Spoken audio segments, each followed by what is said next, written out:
Beberapa tahun setelah istrinya meninggal, hidup Pak Yitno atau Ip Man terasa hampa banget. Pas lagi kontrol ke dokter, malah dapet bad news. Pak Yitno didiagnosis kena kanker tenggorokan. Lagi galau-galaunya, perguruan Wing Chun kedatangan cowok asing namanya Billy, muridnya Bambang Lee, Bruce Lee, yang sekarang udah jadi ikon di Amerika. Billy bawain tiket pesawat sama undangan buat Pak Yitno ke Amerika. Awalnya Pak Yitno nolak karena ngerasa fisiknya udah nggak prime lagi. Masalah nambah pas anaknya Yip Ching berantem di sekolah sampai di drop out. Kepala sekolah nyaranin anaknya dikirim ke luar negeri aja, biar masa depannya nggak suram. Akhirnya, Pak Yitno mutusin buat flight ke San Francisco demi nyari sekolah buat Yip Ching. Meskipun Yip Ching sempet tantrum karena nggak mau sekolah dan cuma pengen belajar kungfu kayak bapaknya.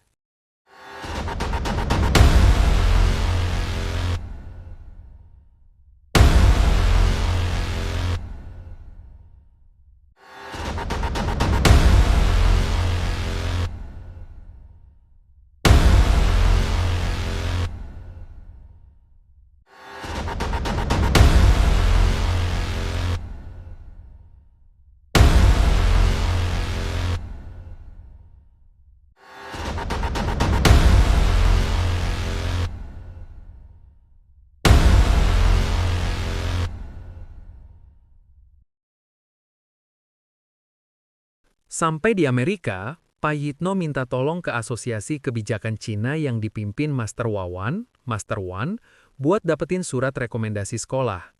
Tapi suasananya malah awkward dan tegang. Master Wawan DKK kesel sama Bambang Lee karena dianggap cepu tradisi, ngajarin kungfu ke orang asing dan nulis buku bahasa Inggris. Pak Yitno yang pikirannya lebih open-minded ngebela muridnya. Meja kaca sampai pecah saking tegangnya. Dan Pak Yitno pulang dengan tangan kosong.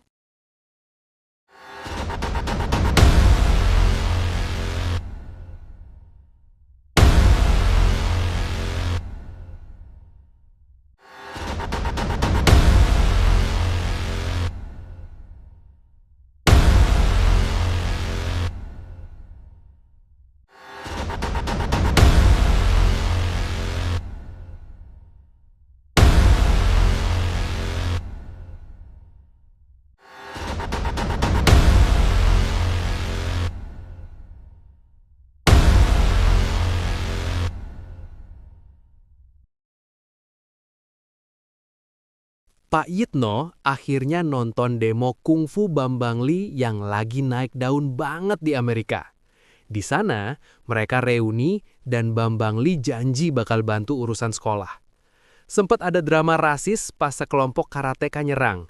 Tapi Bambang Lee langsung kasih paham dengan skill dewanya sampai mereka kalah telak.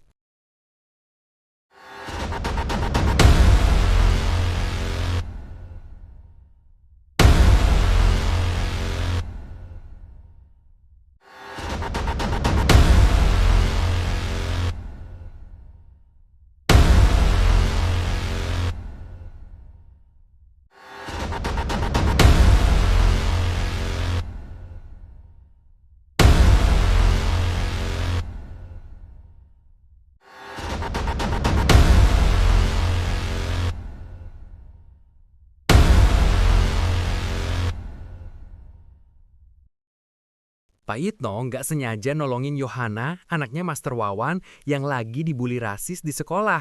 Dari sini, Pak Yitno tahu kalau Yohana itu tertekan banget sama ekspektasi bapaknya yang kolot. Pak Yitno kasih nasihat deep, lakuin apa yang bikin kamu happy, jangan cuma nurutin gengsi ortu.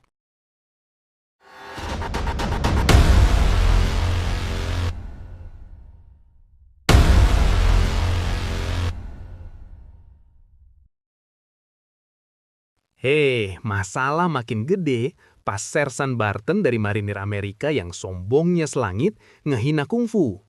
Dia nyuruh bawahannya ngacak-ngacak Chinatown. Master Wawan ditangkap imigrasi gara-gara dijebak rasis sama bapaknya si bully.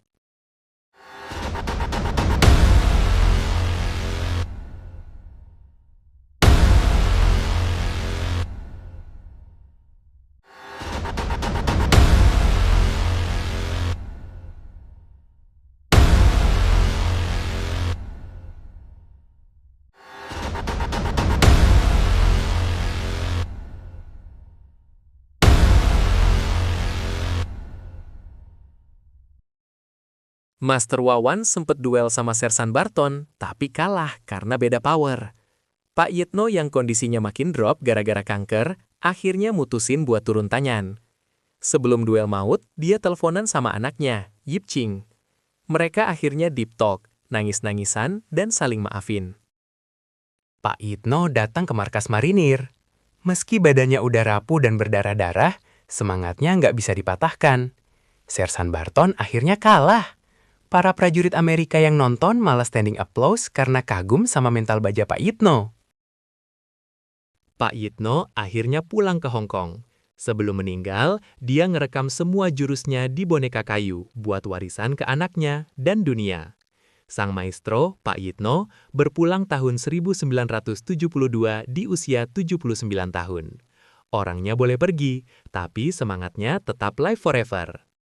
Gimana guys? Kisah Pak Yitno tadi bener-bener definisi legend yang sesungguhnya kan?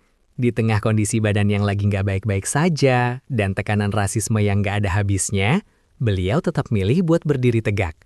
Bukan cuma buat pamer kekuatan, tapi demi keadilan dan masa depan orang-orang tersayangnya. Pesan yang bisa kita bawa pulang hari ini simple, tapi deep banget.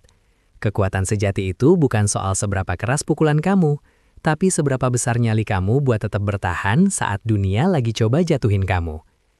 Kadang kita perlu belajar kayak Pak Yitno yang akhirnya sadar kalau komunikasi dan kejujuran sama keluarga itu jauh lebih penting daripada sekedar gengsi atau reputasi. Anyway, makasih banyak ya buat kalian yang udah nonton video ini sampai akhir, kalian keren banget. Kalau kalian suka sama konten recap yang dibumbui kearifan lokal kayak gini, jangan lupa klik tombol like, subscribe, dan nyalain loncengnya biar nggak ketinggalan cerita seru lainnya. Tulis juga di kolom komentar bagian mana yang paling bikin kalian resep atau baper di film ini.